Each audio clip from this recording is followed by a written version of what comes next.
तो मैं समझता हूँ उत्तर प्रदेश में चुनाव है और आप सबको जानने में दिलचस्पी है कि कल जो मुलाकात हुई थी उसके बाद हम लोग गठबंधन में कितनी सीटों पे जा रहे हैं, कहां से लड़ने वाले हैं, ये सब चीजें आपके मन में।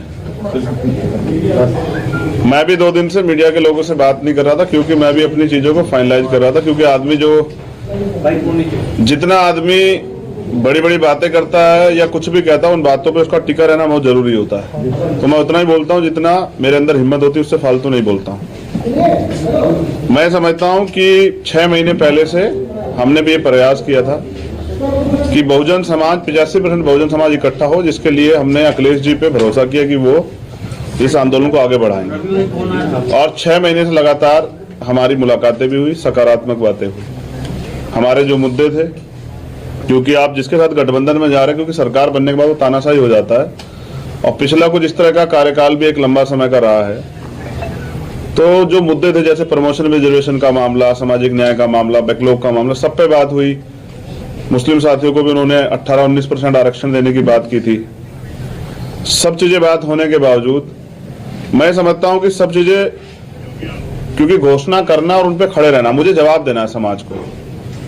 2 अप्रैल के मुकदमे सरकार ने लगाए, इस सरकार को रोकने का हमने तमाम तरह से प्रयास किया और इसलिए से 2 दिन से मैं यहाँ हूं। 1 महीना 10 दिन से हमारी बातचीत चली और अंत तक पहुंची,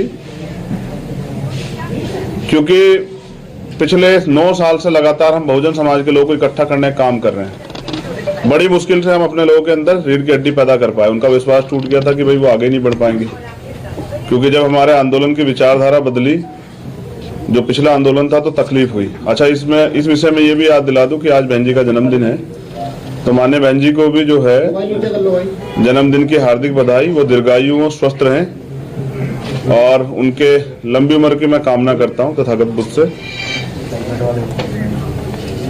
भरपूर प्रयास किए गए, क्योंकि हमारे लोगों का एक भरोसा है। पिछली बार जो अखिलेश जी की सरकार में हुआ, उनको ये डर है कि अगर हमारा लीडर वहां नहीं होगा तो कल जो सरकार बन जाएगी हमारे लोगों के वोट से, तो मुझे नहीं लगता कि उनपे सारे मुद्दों पे बात हो पाए, क्योंकि जो उनकी पार्टी से शेड्यूल कास्ट के लीडर जीत के जाएंगे या नहीं भी जाएंगे, वो बेचारे अपने राष्ट्रीय अध्यक्ष के प्रति खिलाफ नहीं हो सकते। पूरी जिम्मेदारी से 2 दिन यहाँ रहने के बाद, सारी पार्टी कार्यकर्ता बात करने के बाद, सारी चीजों को छोड़ के हमने तय किया कि बीजेपी को रोकना है, किसी भी कीमत पर रोकना है। हम लोग बीजेपी को सत्ता में नहीं आने देंगे, क्योंकि मैं निर्दोष होते 16 महीने जेल में रहा, 100 से ज्यादा मुकदमे।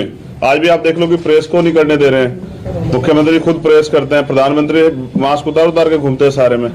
तो बीजेपी ने जो 69,000 शिक्षक भर्ती घोटाले के, इन सबको रोकने के लिए हमने एक कदम बढ़ाया। सकारात्मक रही सब चीजें, लेकिन अंत समय में मुझे लगा कि अखिलेश जी को दलितों की जरूरत नहीं है। वो इस गठबंधन में दलित नेताओं को, दलित लीडरशिप को नहीं चाहते। वो चाहते हैं कि उनको दलित वोट करें।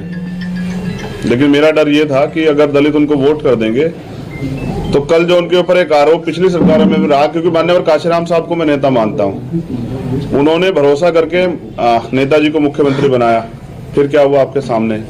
इसी डर को समाज के अंदर डर था। सारे बुद्धिजीवियों ने, हमने खुद में भी चर्चा की, सब लोगों ने कहा कि आप खुल के बात कीजिए कि कल ऐसा तो नहीं कि सरकार जाने के बाद, सरकार बनने के बाद जो है हम अपने विषय पे बात ही ना कर पाए, दलितों के साथ फिर वो शोषण हो, घर जलाए जाए, उनकी जमीन कब्जाई जाए, उनको पीटा जाए, उनको सताया जाए, महिलाओं के रेप हो, हाथरस जैसे कांड हो।